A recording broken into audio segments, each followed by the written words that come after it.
जय भोलेनाथ दोस्तों। मेरे चैनल पे आप सभी का एक बार फिर से हार्दिक स्वागत है, अभिनंदन है। आज हम बात करेंगे राम भगवान की परम भक्त माता शबरी की, जो कहने को तो निम्न जाति की थी और उनकी भक्ति ने उन्हें ऊंचाई दे दी, जिसके कारण कि उन्हें आज माता कहकर बुलाया जाता है। माता शबरी भील की राजकुमारी थी। भील निषादों की ही एक उपजाति होती है, जिसे कि निम्न जाति माना जाता है। माता शबरी बचपन से ही बहुत करुणावान थी। जब वो बड़ी हो गई तो उनके पिता ने उनका विवाह करना चाहा। उनके विवाह में ऐसी प्रथा थी कि बारातियों का स्वागत मांस से किया जाता था, इसीलिए बारातियों के स्वागत के लिए बहुत से जानवरों को पकड़कर लाया गया था। जब ये बात माता शबरी को पता चली तो उन्हें बहुत दुख हुआ और उन्होंने सोचा कि उनका विवाह इतने सारे मासूम जानवरों की हत्या का कारण बनेगा, इसीलिए उन्होंने सोचा कि वो विवाह ही नहीं करेगी। और जब रात में सभी लोग सो गए, माता शबरी ने बंदी बने हुए सारे जानवरों को खोल दिया और उन्हें एक और चिंता सताने लगी कि अगर वो यहीं पे रहेंगी तो उनका फिर से विवाह कर दिया जाएगा और फिर से जानवरों की बलि दी जाएगी। इसीलिए वो घर से भाग गई और जंगल में ही रहना शुरू कर दिया। माता शबरी ने जंगल में रहते हुए ही सोचा कि उन्हें ईश्वर को प्राप्त करना है और उनकी भक्ति करनी है।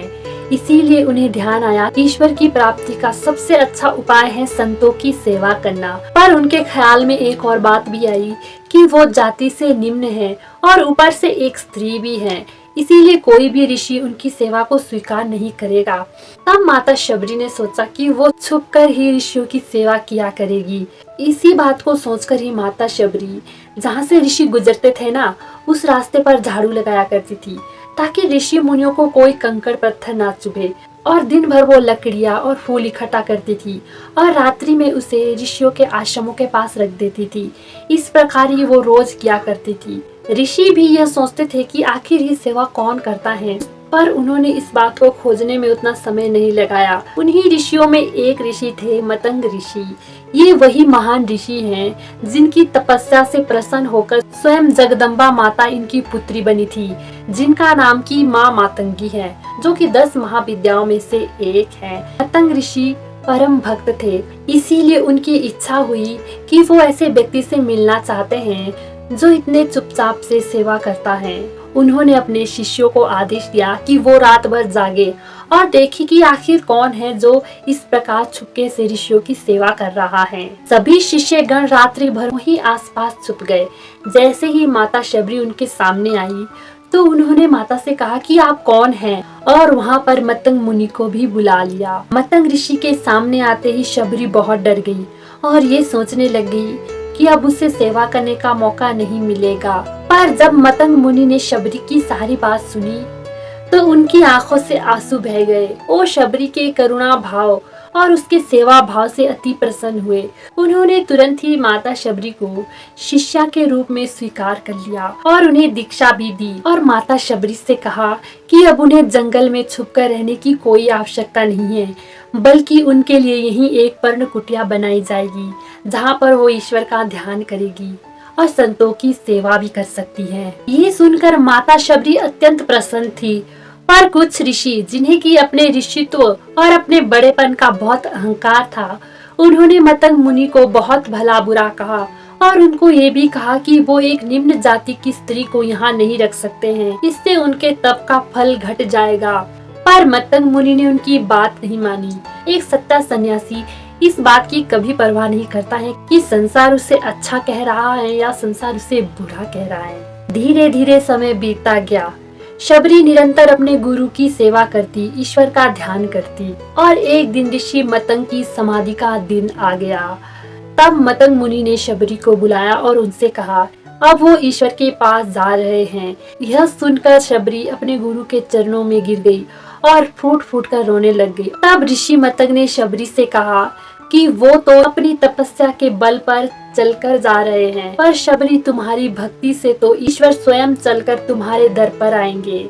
गुरु की ये बात सुनकर शबरी भी भगवान के आने की तैयारियां करने लग गई।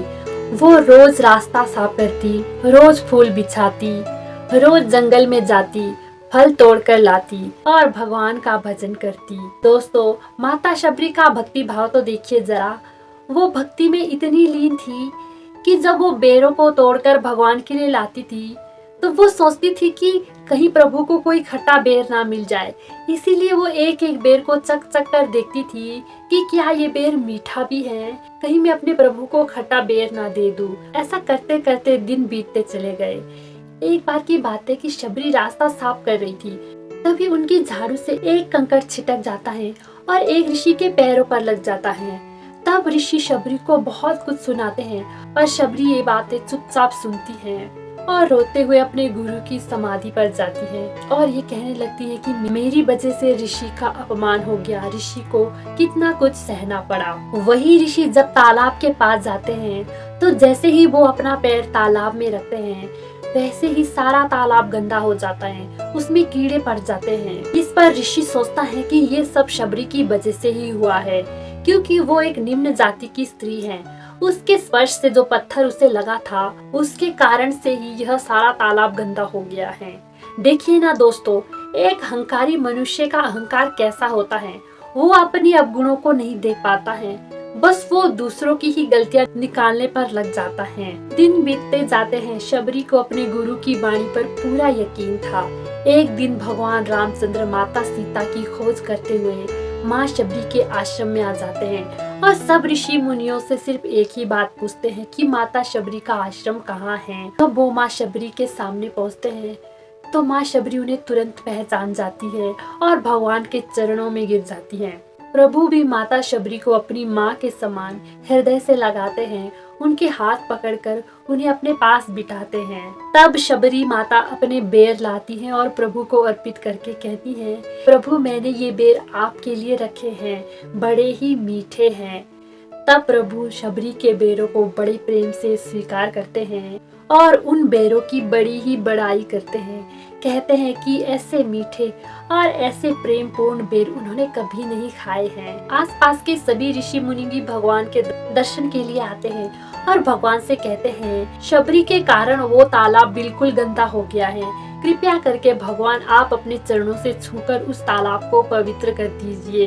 पर भगवान राम कहते हैं कि उनके चरणों से वो तालाब शुद्ध होने वाला नहीं है। पर ऋषि मुनि उनकी बात नहीं सुनते हैं। वो भगवान को उस तालाब के पास ले जाते हैं, पर भगवान के चरणों के स्पर्श से भी वो तालाब ठीक नहीं होता है।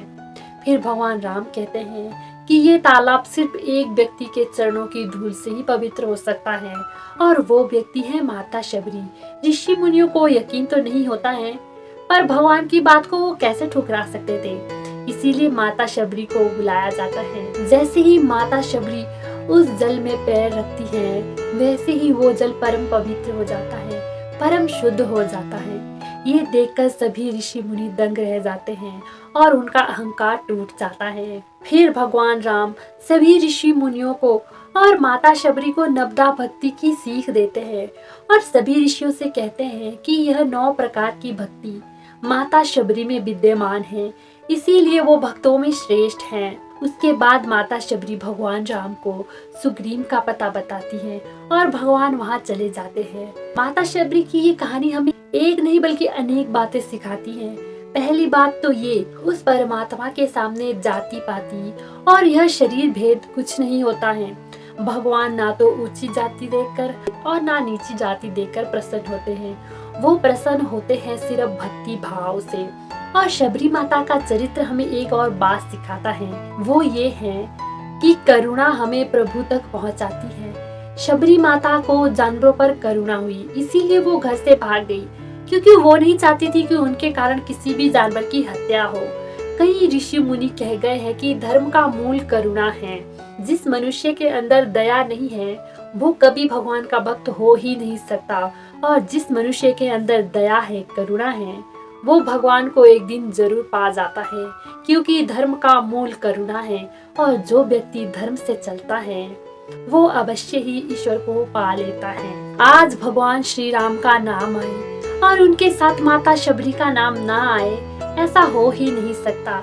जब जब भक्तों की गिनती हुई है उसमें माता शबरी का नाम भी आता है। हमें अपने जीवन में करुणा, दया, सेवा और प्रभु की भक्ति को अपनाना चाहिए। इससे ही हमारा वर्तमान जीवन सुखी होगा और हमें भगवान की प्राप्ति भी होगी। मेरी बातों को बड़े ध्यान से सुनने के लिए धन्यवाद। अगर यह वीडियो आपको अच्छी लगी हो तो वीडियो को लाइक, कमेंट और शेयर करना ना भूलिएगा। और ऐसी ही और वीडियो देखने के लिए चैनल को सब्सक्राइब कर दीजिएगा। मिलते हैं अगली वीडियो में, तब तक के लिए खुश रहिए, खुशियाँ बांटिए, अच्छे कर्म कीजिए और ईश्वर का नाम लीजिए। जय भोलेनाथ।